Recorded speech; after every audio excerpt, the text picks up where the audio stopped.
Well, good morning and welcome to today's positive news. And you notice the view is a little bit different because today is a special day for me in more ways than one. The first thing that's special about today is this is my 365th positive news story.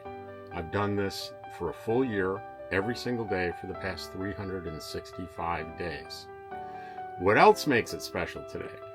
Today is St. Patrick's Day, March 17th, 2025, and in less than 6 hours, I will be arriving at a surgery center in Yuma, Arizona, and having my hip replaced. And that's amazing to me. And that's what today's positive news is going to be about. It's going to be about several things that I consider to be positive news, something that hits me personally and is positive news.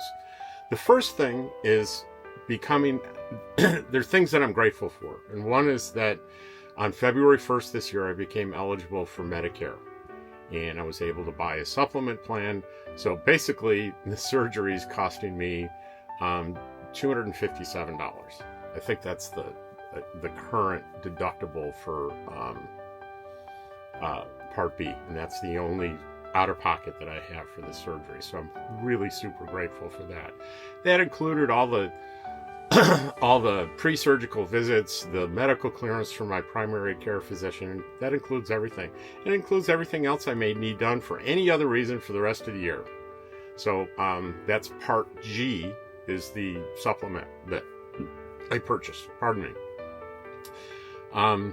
The second thing that I'm grateful for is being a nomad and not being around family and having that support. I have the support of my nomad community. Specifically, my friends Barb, who's going to be with me today, and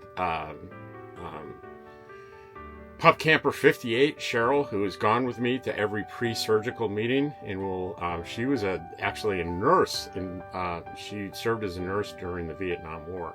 So I'm in really good hands with her. They both camp with me. There's Sally, who's right across from me, but she's also laid up because she broke her foot. But you know, she's great, really wonderful moral support.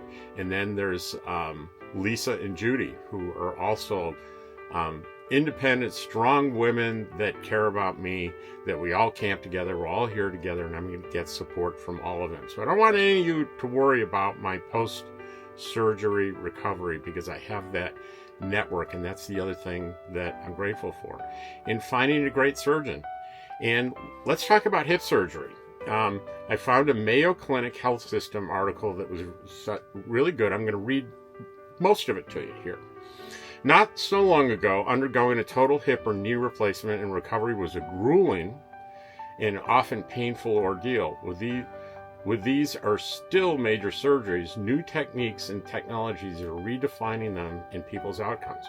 Robotic assisted joint replacement technology, that's not what's happening today. It's not robotic, but that is available out there, has revolutionized hip and knee surgeries. The technology allows the surgeon to perform enhanced 3D preoperative planning and modeling to ensure there's no impingement or pinching of nerves or tissues, and to refine implant sizing and positioning, preparing the bone and insert the implants with an unprecedented level of precision, produce outcomes for patients who are more predictable and better able to be reproduced in other patients.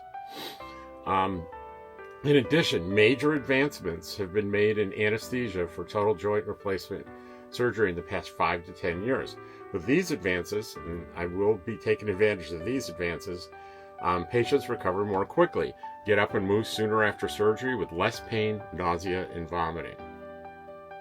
Pretty great, huh? Another rapid advancing technology in orthopedic surgery is 3D printing, which allows the design and creation of custom implants. Specifically on hip replacements, any patient who's a candidate for a conventional total hip replacement is also a candidate for the robotic replacement. Let's see. For most patients, total hip replacement surgery is either same-day surgery or one-night hospital stay. In my case, it's one-day surgery. Patient can walk and navigate stairs right after surgery. Isn't that amazing? I'm going to have surgery, and the nurse that interviewed me from the surgery center said, The surgery is going to take 45 minutes. After that, you'll recover for about an hour. Then I'm going to get you up with your walker, and we're going to make sure that you can easily transverse 150 feet. I'm sure they have a course laid out for you. And then you're going to go home. Your friend's going to drive you home. The majority of patients will follow a self-directed physical therapy plan at home with no need to go to an outpatient physical therapy facility. Right? For my surgery, it's get up and walk around as much as it's comfortable to do so. Don't overdo it. Don't underdo it. But no physical therapy, no special exercises.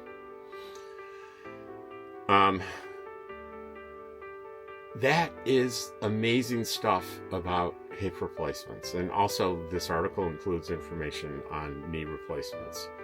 So I'm going to be doing a video starting on my way out there. I'm certainly not going to bring a camera into the operating room, but I'm going to film everything else. I'm going to film on the way home. My friends are going to film me going into my trailer for the first time. And I think, if I'm alert enough, I will probably have that video out, early evening, mid-evening, or maybe the next day. Either way, I'll do a community post just to let everybody know that I'm okay. If I remember to do that. So if you don't see that, don't panic. I may be a little loopy and I may forget to do that. But anyway, thanks so much for watching, and I will see you real soon.